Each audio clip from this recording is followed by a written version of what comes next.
Guests gather in late summer 1945 for the wedding reception of Don Vito Corleone's daughter Connie, Talia Shire, and Carlo Rizzi, Gianni Russo.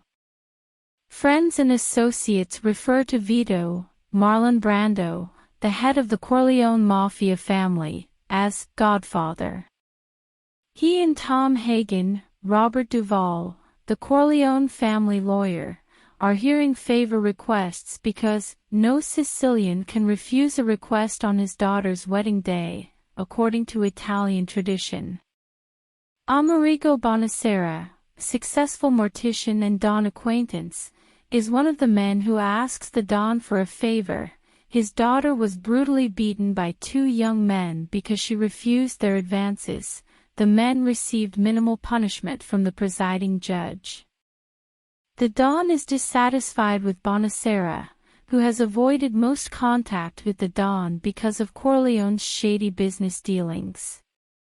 The Don's wife is Bonacera's shamed daughter's godmother, a relationship the Don uses to gain new loyalty from the Undertaker. In exchange for future service, the Don agrees to have his men punish the young men responsible, in a non-lethal manner. Meanwhile, the Don's youngest son Michael, Al Pacino, a decorated U.S. Marine hero returning from World War II service, arrives at the wedding and tells his girlfriend Kay Adams, Diane Keaton, anecdotes about his family, informing her about his father's criminal life. He assures her that he is not like his family and does not intend to join them in their criminal dealings. As Michael introduces the main characters to Kay, the wedding scene serves as critical exposition for the rest of the film. Michael's next older brother, Fredo, John Cazale, is a bit dim-witted and quite drunk by the time he finds Michael at the party. Santino, James Caan, the Don's eldest child and the next in line to take over the family business after his father retires, is married, but he is a hot-tempered philanderer who sneaks into a bedroom to have sex with one of Connie's bridesmaids, Lucy Mancini, Jeannie Lanuro. Tom Hagen is not blood-related to the family, but he is considered one of the Don's sons because he was homeless when he met Sonny in Manhattan's Little Italy neighborhood, and the Don took him in and provided for Tom's upbringing and education. Despite his non-Sicilian ancestry, Tom is being groomed for the important position of consigliere, counselor, to the Don. Among the guests at the celebration is Johnny Fontane, Al Martino, Corleone's godson, who has traveled from Hollywood to seek Vito's assistance in landing a movie role that will revitalize his flagging career. The head of the studio, Jack Woltz, John Marley, denies Fontane the part, a character similar to Johnny himself, which would make him an even bigger star, but Don Corleone explains to Johnny, "I'm going to make him an offer he can't refuse." The Don also receives congratulations from Luca Brasi, a terrifying enforcer in the criminal underworld, and fulfills a request from Connie's wedding cake baker, Nazarene, who wishes for his nephew Enzo to become an American citizen. Following the wedding, Hagen is sent to Los Angeles to meet with Woltz, who tells him angrily that he will never cast Fontane in the role. Woltz holds a grudge against Fontane because he seduced and ruined a starlet with whom Woltz had a sexual relationship. Woltz is persuaded to cast Johnny when he wakes up early the next morning and finds something wet in his bed.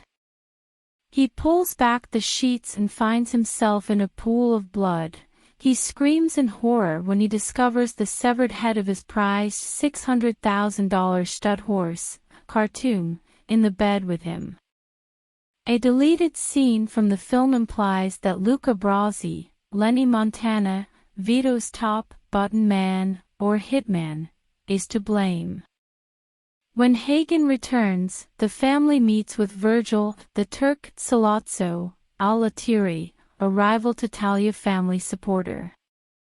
He approaches Don Corleone for funding as well as political and legal protection in order to import and distribute heroin. Despite the huge profit to be made, Vito Corleone refuses, explaining that a move into the drug trade would jeopardize his political influence. The judges and politicians he's allied himself with over the course of several decades would renounce their friendship with him if he entered the drug trade. Sonny, the Don's eldest son, who had earlier urged the family to enter the narcotics trade, breaks rank during the meeting and begins to question Sollozzo's assurances about the Talia family guaranteeing the Corleone family's investment. His father, enraged by Sonny's dissent in the presence of a non-family member, silences him with a single look and privately rebukes him later. Don Corleone then sends Luca Brasi to infiltrate Sollozzo's organization and report back. During the meeting, Brasi is stabbed in the hand by Sollozzo and garroted by an assassin while bent over to allow Bruno Talia to light his cigarette. Don Corleone is gunned down in an assassination attempt just outside his office shortly after his meeting with Sollozzo, and it is not immediately known whether he has survived. When Paulie Gatto, the Don's usual bodyguard, called in sick, Fredo Corleone was assigned driving and protection duty for his father. Fredo is ineffective, fumbling with his gun and unable to fire back.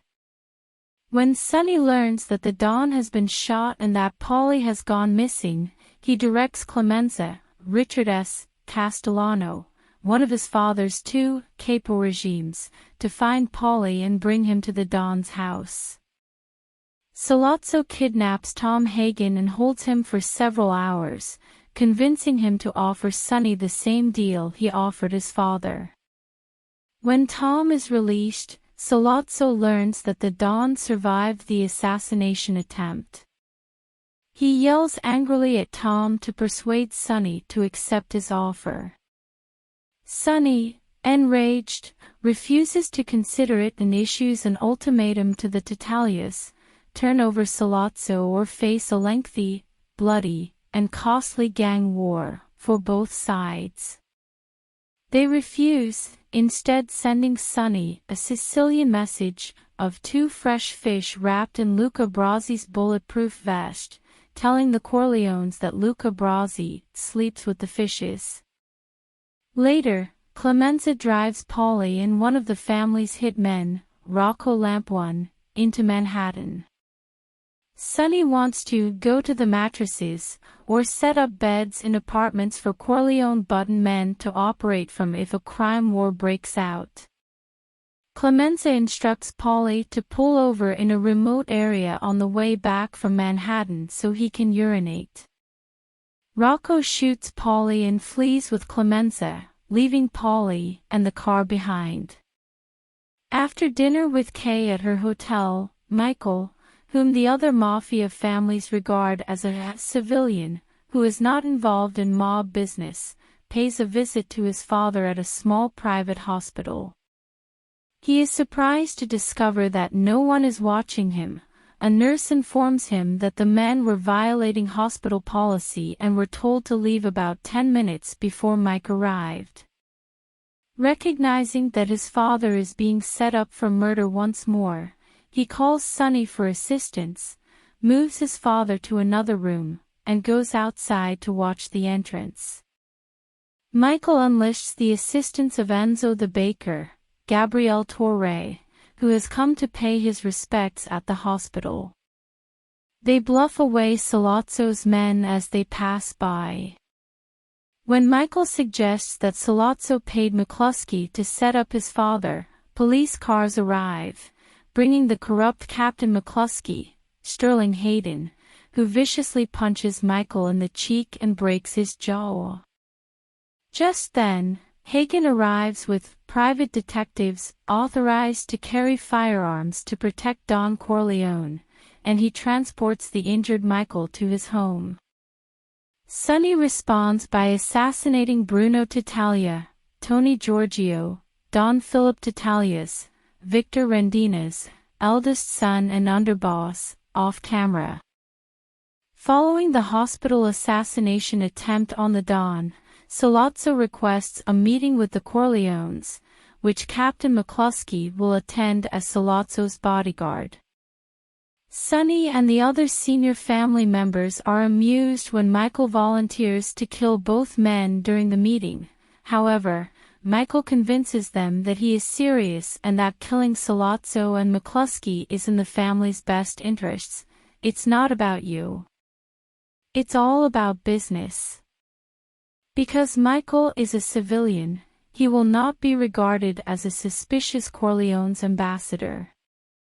Although police officers are usually off-limits for assassination attempts, Michael claims that because McCluskey is corrupt and has illegal dealings with Sollozzo, he is fair game. Michael also implies that the Corleones' newspaper reporters would relish publishing stories about a corrupt police captain. Clemenza meets with Michael and prepares a small pistol for him, covering the trigger and grip with tape to prevent fingerprint evidence. He instructs Michael on how to carry out the assassination and tells him to leave the gun at home. He also tells Michael that the family is very proud of him for becoming a war hero during his time in the Marines, and that a war like the one that Sollozzo's and McCluskey's killings will spark is needed every 5 to 10 years to clean out the ambition and resentment that has built up between the 5 families. Clemenza expresses confidence in Michael's ability to complete the task and assures him that everything will go smoothly. The plan is for Corleone's informers to locate the meeting location and plant the revolver before Michael, Sollozzo, and McCluskey arrive. Sonny tells Michael that he'll get word to Kay about not saying goodbye before leaving for the meeting. McCluskey searches Michael for weapons before the meeting in a small Italian restaurant in the Bronx. After a few minutes of conversing in Italian with Sollozzo, Michael excuses himself to go to the bathroom, where he retrieves the planted revolver. When he returns to the table, he fatally shoots Sollozzo, followed by McCluskey. Michael is sent to hide in Sicily while the Corleone family prepares for all-out war with the 5 families, who are united against the Corleones, and a general crackdown on the mob by police and government officials. When the Don returns home from the hospital 3 months later, he is devastated to learn that Michael was the one who murdered Sollozzo and McCluskey. Meanwhile, Connie and Carlo's marriage is breaking down. They frequently argue about Carlo's alleged infidelity and his possessive behavior towards Connie. Nobody, not even a high-ranking mafia don, can intervene in a married couple's personal disputes, even if they involve infidelity, money, or domestic abuse, according to Italian tradition. Sonny notices a bruise on Connie's face one day, and she tells him Carlo hit her after she asked him if he was having an affair. Sonny pursues Carlo and severely beats him in the middle of a crowded street for brutalizing the pregnant Connie, threatening to kill him if he ever harms Connie again. An enraged Carlo responds by plotting Sonny's murder with Talia and Don Emilio Barzini, Richard Conte, the Corleone's main rivals. Carlo later has one of his mistresses call his house, knowing Connie will answer. The woman requests that Connie inform Carlo that she will not be meeting her tonight.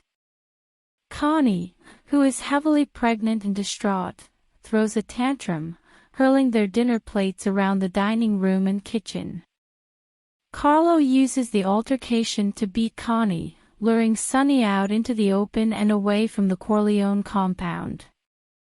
When Connie calls the compound to inform Sonny that Carlo has beaten her again, an enraged Sonny drives away, alone and unprotected, to carry out his threat against Carlo. Sonny is ambushed at a toll booth on the Long Island Causeway on his way to Connie and Carlo's house and violently shot to death by several carloads of hitmen wielding Thompson submachine guns. Tom Hagen informs the Don of Sonny's murder, and the Don requests that Bonacera personally handle the embalming of Sonny's body. Don Corleone meets with the heads of the 5 families to negotiate a ceasefire rather than seek vengeance for Sonny's death. Not only is the conflict draining all of their assets and endangering their survival, but it is also the only way Michael can return home safely. Vito reverses his previous decision and agrees to provide political protection for Talia's heroin trafficking as long as it is controlled and not sold to children. During the meeting, Don Corleone deduces that, despite early signs of senility, Don Barzini, not Talia, was ultimately responsible for the start of the mob war and Sonny's death. Michael waits out his exile in Sicily, protected by Don Tomasino, Corrado Gaipa, an old family friend.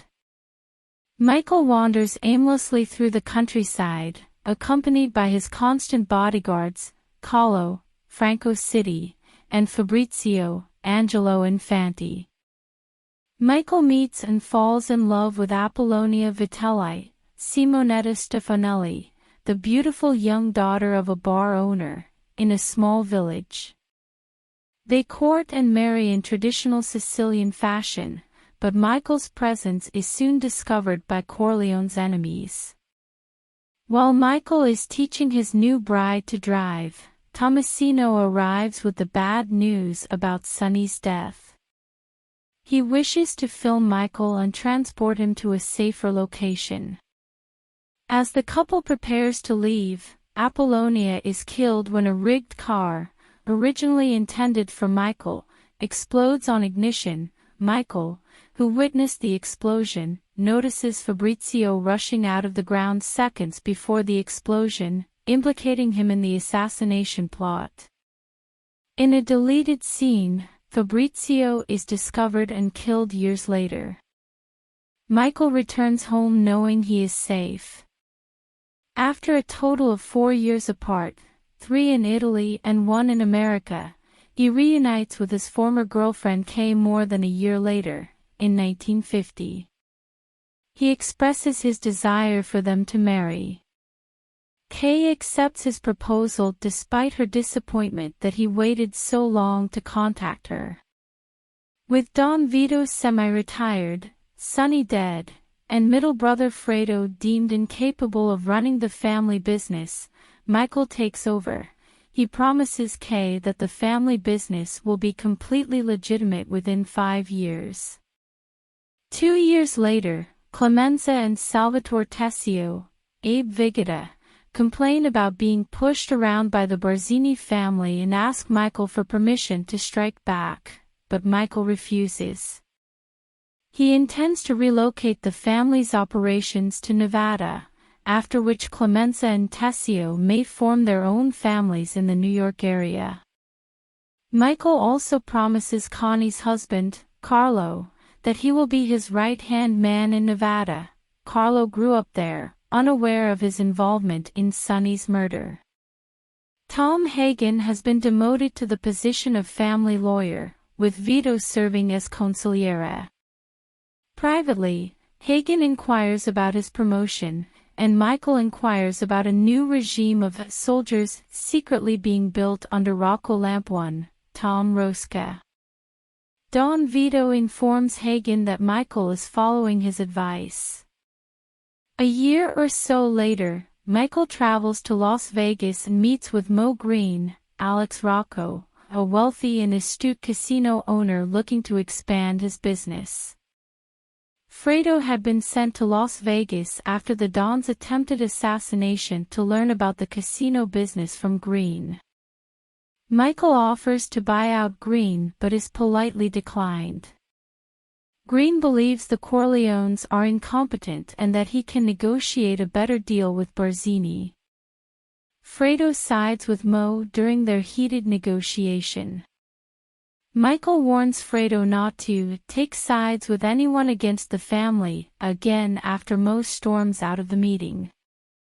Michael has returned home. In a private moment, Vito expresses his belief that the family's enemies will attempt to murder Michael by arranging a meeting as a pretext for assassination. Vito also reveals that he never intended for Michael to be a criminal, preferring that he hold legitimate power as a senator or governor. Vito collapses and dies a few months later while playing in his tomato garden with his young grandson Anthony Ganaris. Tessio conveys a proposal for a meeting with Barzini at the burial, identifying Tessio as the traitor Vito was expecting. Kay approaches Michael and asks him to be the godfather to Connie and Carlo's newborn son. Michael agrees and takes advantage of the opportunity to eliminate competition from the other 5 families by using the baptism as an alibi. During the ceremony, the following murders occur simultaneously. Don Strachey, Don Costello, and his bodyguard are gunned down in a hotel elevator by a shotgun-wielding Clemenza. An unidentified assassin shoots Mo Green through the eye while he is having a massage. Don Cuneo, Rudy Bond, is shot dead by soldier Willie Chichi after becoming trapped in a revolving door at the St. Regis Hotel, Joe Spinell.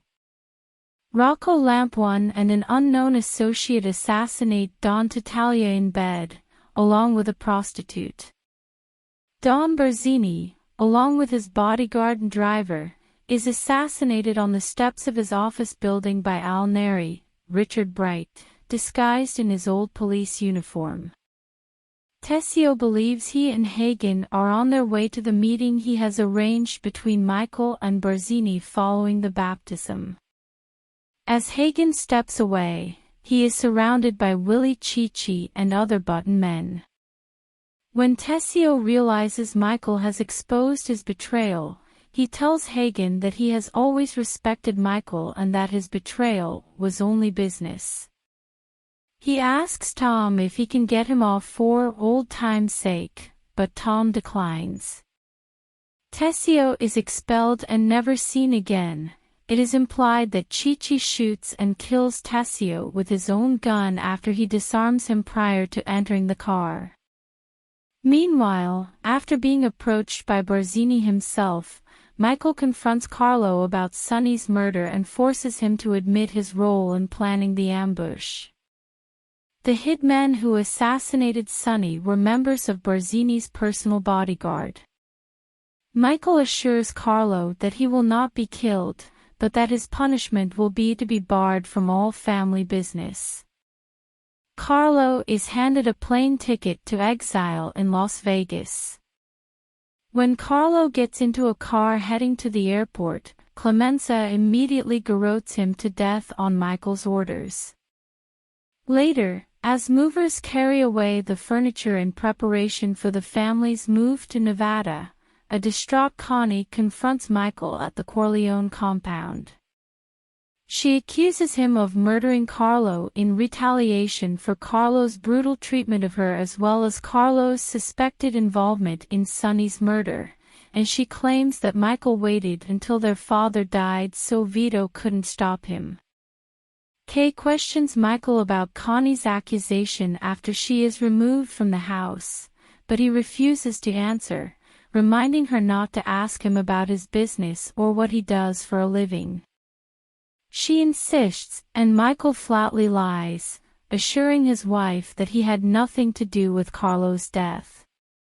Kay is relieved because he believes him. Clemenza and new capo regimes Rocco Lampuan and Al Neri arrive and pay their respects to Michael at the end of the film. Clemenza kisses Michael on the cheek and addresses him as Don Corleone. The office door is closed as Kay watches.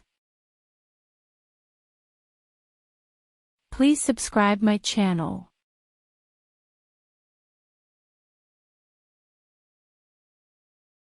Thanks for watching this video.